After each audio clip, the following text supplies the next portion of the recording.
Hey students, how are you doing? Welcome to Naya Sim. If this is your first time of coming across this channel, sweetheart, kindly smash that subscribe button, turn your notification so you are notified each time I upload, and please give this video a thumb up. I appreciate you all so much, and I am saying a very big shout out to every one of you for all the love and support you all shower me here with. I am grateful. And to all my members, thank you all so much. I am happy that I got you all as my members. So today we'll be talking something very important, and it's about what Vivek said during his campaign manifesto and all that. A lot of people do not find that funny. I also do not find that funny. I don't know how they always look for a way to drag in black community into their, though he did not mention, but everything he was saying, it's actually what white people used to say about black community. And also the fact that he is not even seeing himself as a colored person. Coming from an Asian, he's an Asian, right? And the rise of some Southeast Asian Americans being prepared for Republicans is really very alarming. But then it is what it is. And he actually came out to say that, it looks like they are paying some single mothers to be single, and people are like, wait, where is this happening? How come we do not know about it and the rest of it? How come they are already paying some? He was talking about the importance of having parents, the two parents raising and bringing up the kids in the family, and then trying to tie it to education and the rest of it. And that is exactly what white people say about black, because they are always like, why is it that you all grow up in a single parent family and the rest of it? You know what? It is just crazy how the minority groups always come out to look for. And the fact that he was also trying to use a dog whistle that he did not know how to use. I am just going to roll this clip, come back to talk about it, and I absolutely want to read all your comments. Let me know what you all think in the comments. So straight up, let's get into this video. I didn't grow up in money, but the word privilege gets used a lot.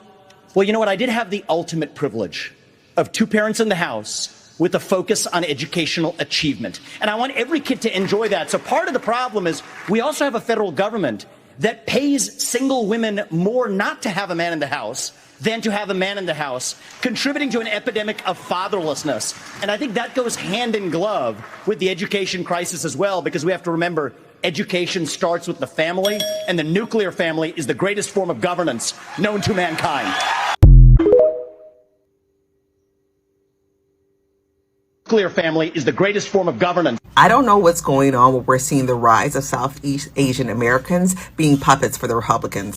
Personally, I blame Bobby Jindal, but I think another creator did a great analysis, and I'm going to try to post that below. And the reason why I know they're puppets is because they're using dog whistles they don't understand. You know how I know they don't understand them? Because they apply to their own cultural background. The nuclear family is defined by mom and dad and kids. From what I have seen of Southeast Asian families, it is grandparents, parents, kids. 3 generations, 1 home. And y'all may be like, oh, but as grandparents, they don't care about your grandparents. They said, let them old folks die so we can get out of the panorama faster. And I appreciate Southeast Asian content creators holding their people accountable. At the end of the day, unless you're the GOP, both use you, abuse you, and throw you away.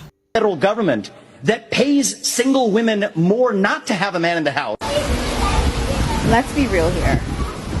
That started when welfare came about, and no man could be residing in a home with women and children, and if they did, then they couldn't get welfare. That way, men were no longer in black homes, men weren't there supporting their families, men weren't there raising their children, and then we wonder how it ties to education, how it ties to homelessness, how it ties to the prison systems. This guy is pointing out everything that he can and ties it all the way back without saying it back to black and brown people. But you're black, you're brown. I'm not even gonna call him black, he's brown. You're a brown man. Sir, stop aligning yourself with what you would think is white privilege, because when it comes down to it, you're not white. Stop it. I didn't grow up in money, but the word privilege gets used a lot. Well, you know what? I just find it so funny that conservatives will use liberal talking points to prove the essence of their own randomness. Like, they took a point about privilege and acknowledging privilege and the privilege of having two parents that are academically focused and prioritize education, and turned it into a "this is why you shouldn't be a single parent." Well, I'm sure there are a handful of people that genuinely believe and want to raise a child singly. I used to be one of those people. I'm not really interested in having children anymore, but I did used to be that person. However, I feel like the majority of people, and don't at me on this, but I'll go look it up as soon as I make this point. I feel like the majority of people are not out here thinking, "Oh my god, I want to be single. I want to be single and raise my kid. Oh my god." I don't think a singular mother is genuinely thinking, "I want to raise this child on my own without any support." Circumstances, life's happenings occur. Life happens, relationships dissipate. For God's sakes, people die. I think women understand how difficult it is to raise a child on their own, and I don't think that a lot of people are doing it upon their own will. Now, there are a few handful of people out there, and I don't think their children turn out any less successful or any less education oriented than, say, two-parent nuclear households. But to use a liberal talking point about the importance of equity when promoting educational values, and the fact that a lot of families cannot prioritize education and academics for whatever reason, whether that be their financial status, their social status. The reason why we should promote nuclear family structures is hilarious to me, because listen, I grew up in a nuclear family structure. I came from a family where education was central. Being educated for me was not a choice. Even now, as a college student, I was always told growing up that even though getting my bachelor's degree was important, I was going to get a master's degree whether I wanted to or not. But no, this Republican politician is right in saying that I had the privilege, just like he did, of having two parents that prioritized education. And the reason why they prioritized education and academics is because they had the resources to prioritize those things. They were both very well educated. My father has a PhD and my mother has so many master's degrees I can't count. I was lucky enough to grow up in a family that prioritized those things. But there are reasons why they prioritize these things. They had education, they had financials. To be able to prioritize education within families and children, to be able to foster those skills, is a privilege. But to say, I guess, to use that as a talking point for why women shouldn't raise children as single moms, or fathers shouldn't raise children as single dads, and that the nucleic family structure is the only structure that confirms and verifies academic success, educational prioritization, is inaccurate and wrong. I didn't grow up in money, but you know the word privilege gets used a lot. Well, you know what I did? You know what my grandfather used to say?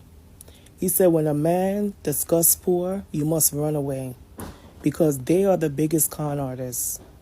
First of all, from looking at his background, he came from a middle-class family who was very established. His father was well-educated versus his mother. He had a college degree, a high college degree. The father was a lawyer. The mother was a psychiatrist. He had lived in a very respectable town, not even a town, a suburban area, okay?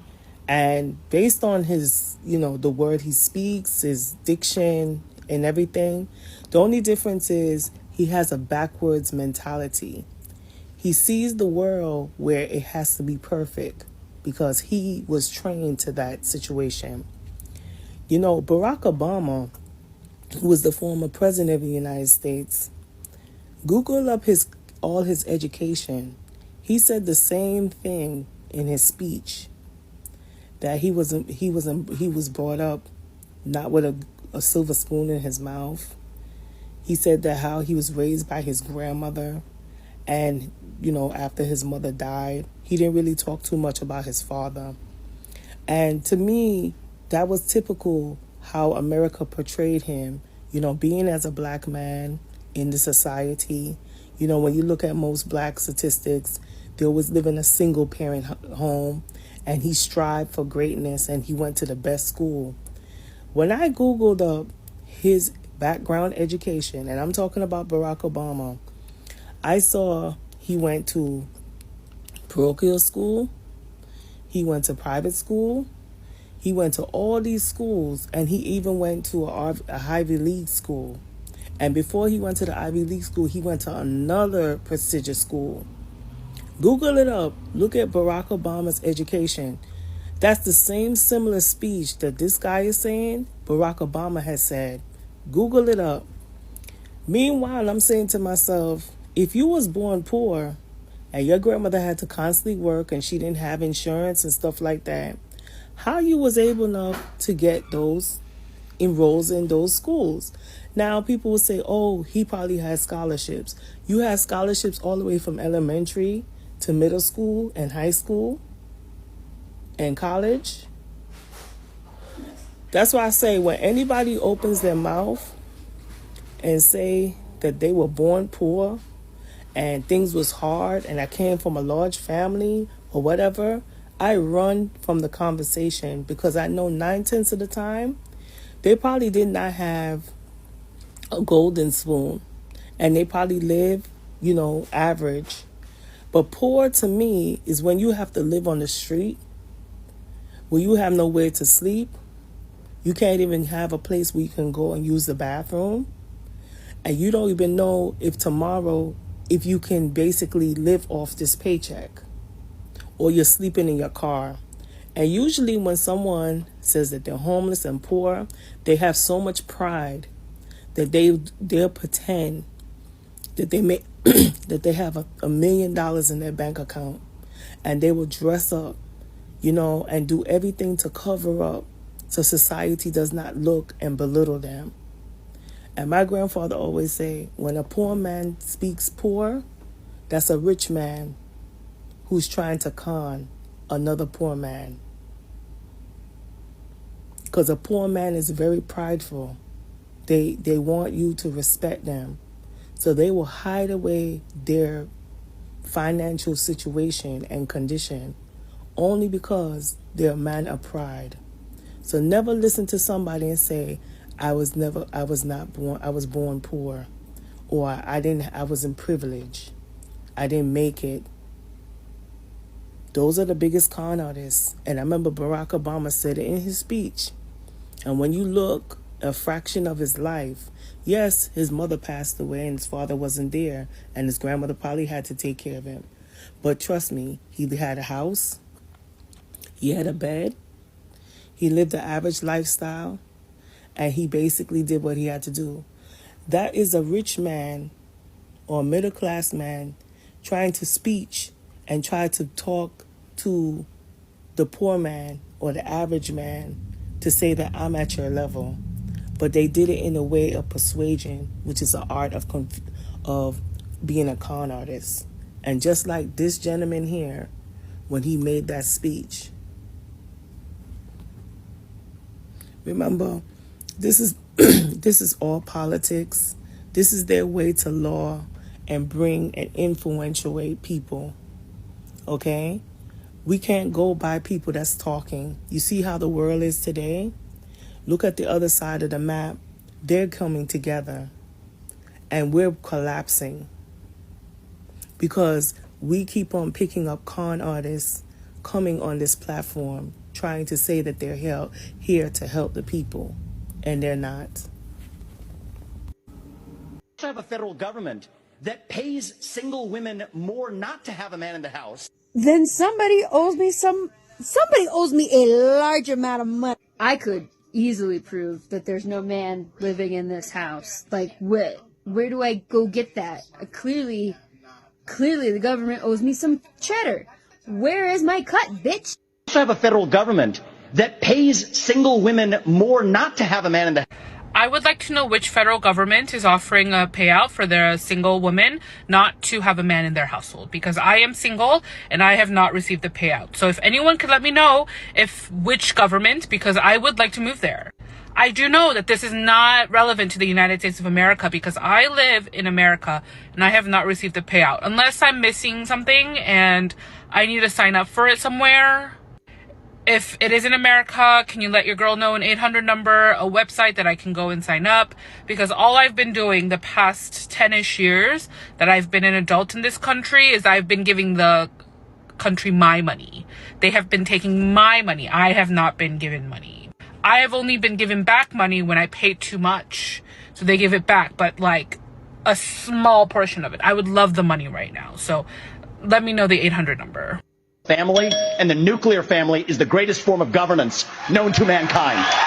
Just for a minute, ignoring the fact that that's archaic, racist, misogynistic, homophobic, amongst many other things, and focusing on the fact that you are saying you want children to be raised in a stable, healthy relationship household, maybe allowing women to decide if and when they're ready to have children and be responsible for their own family planning would be a decent place to start.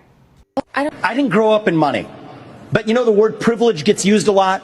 Well, you know what? I did have... I debated on whether to make a video about this, and I'm going to. So first off, this video that I have stitched is the whole reason why you should go and watch the debate.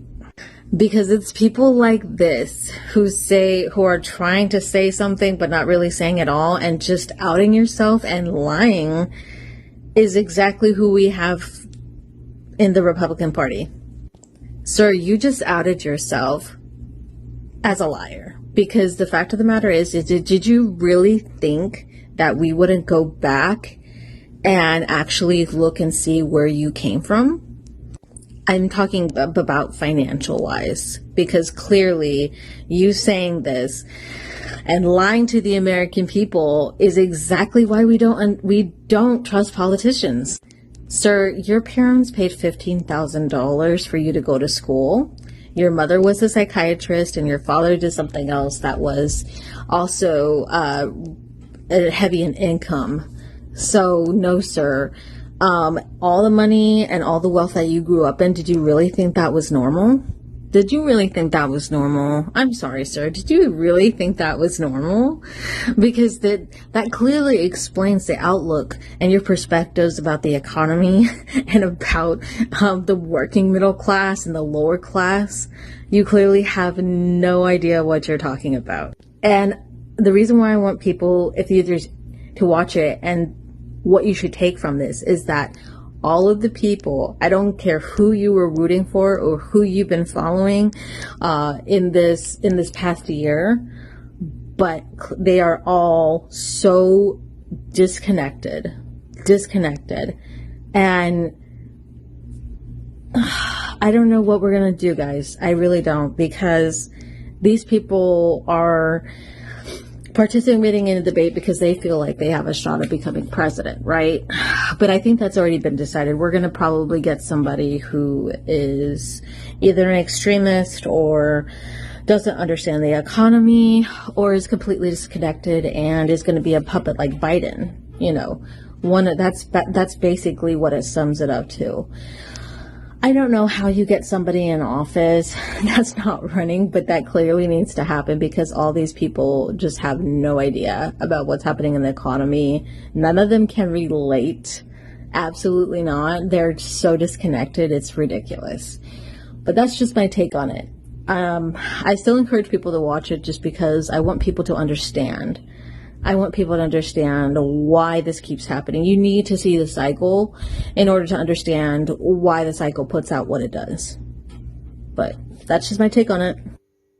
We also have a federal government that pays single women more not to have a man in the house than to have a man in the house, contributing to an epidemic of fatherlessness. And I think that goes hand in glove with the education crisis as well, because we have to remember education starts with the family, and the nuclear family is the greatest form of governance known to mankind. So I'm just going to table that blatant misogyny for right now, and I'm going to address Mr. Ramaswamy as someone who was raised by a single mother. My parents got divorced when I was 11. And even before then, my dad really wasn't in the picture. And I don't hold any ill will towards him. He just wasn't ready to be a dad at that time. So my brother and I were raised by our mom. And despite that apparent disadvantage, according to Mr. Ramaswamy, I still graduated high school in the top of my class. I went to college and got into the Phi Beta Kappa Honor Society, was a pre-med, graduated in the top of my class. Then I went to grad school and I got my master's in biomedical science and I graduated in the top of my class. And then I went to medical school and was inducted into both the Alpha Omega Alpha Honor Society and the Gold Humanism Honor Society. And I graduated in the top 10% of my class. I think you see where I'm going with this, right, Vivek? And then I went and did my residency in internal medicine at Columbia, and then I graduated, and now I am a board-certified physician. I am an assistant professor of clinical medicine at one of the top institutions and top medical schools in the country. I'm sitting here with more degrees than a thermometer, my man, and that is not despite being raised by a single mother. It is because I was raised by a single mother. It is because of my mother's dedication and sacrifice and going without to ensure that her children would have every opportunity they had to be successful in life. And we are successful. I owe everything to my mother. And even though she is not with us anymore, I still thank her every single day, because I know I would not be the man I am today if it wasn't for my single mother raising me and my brother. So shout out to all the single mothers out there, doing everything you can for your kids. We see you and we love you. And to Mr. Ramaswamy, you can take your hot takes on single moms and you could, you know what?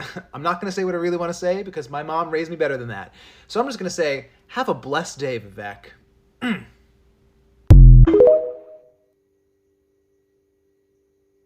That. So part of the problem is we also have a federal government that pays single women.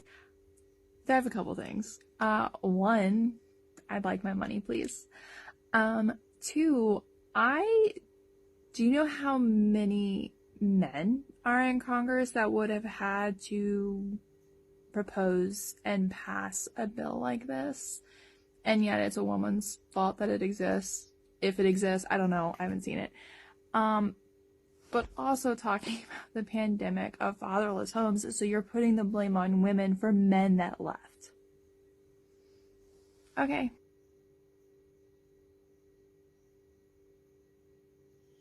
So this is all I got from the stitches. There are so many, but I decided to pick a few so we can talk about it. And see, you all already know Vivek.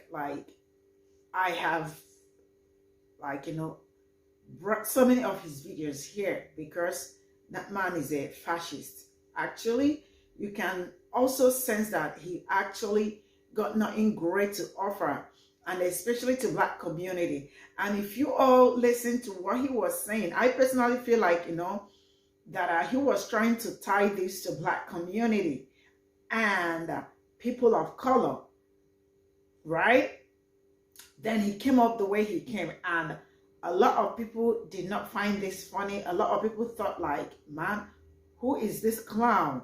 And the last woman, this person that, the person that said that he is a con artist, and that is what he is.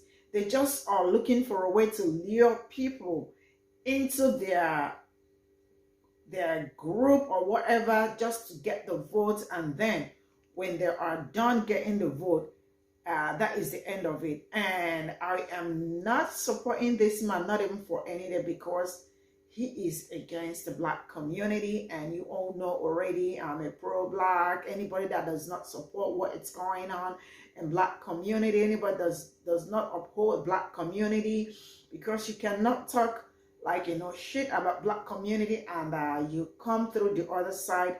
You are looking for a way to get votes from Black community and all that. So for me, it's a no.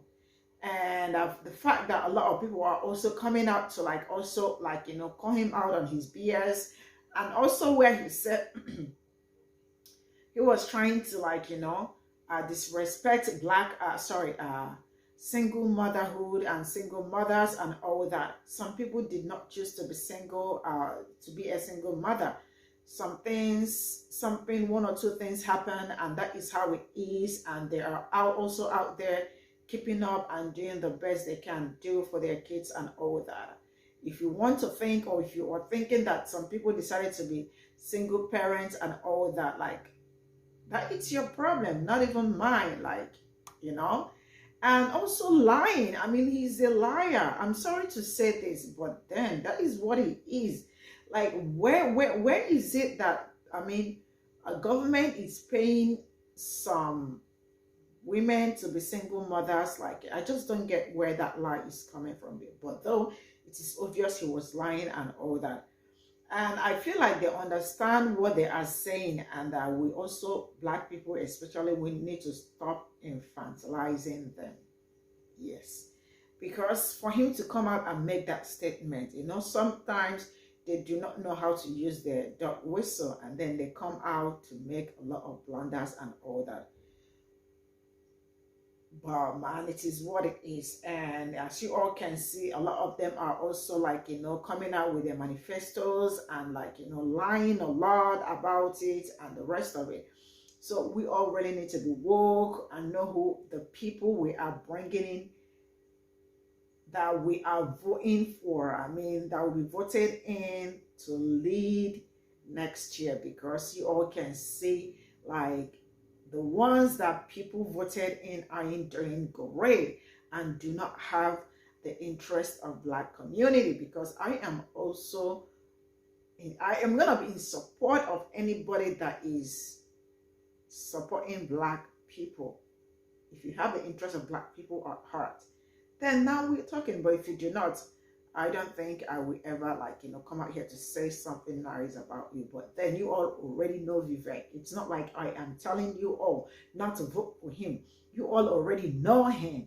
It's, yeah, that is what it is. So this is where I'm going to draw the curtain. See you all in my next video. Bye for now.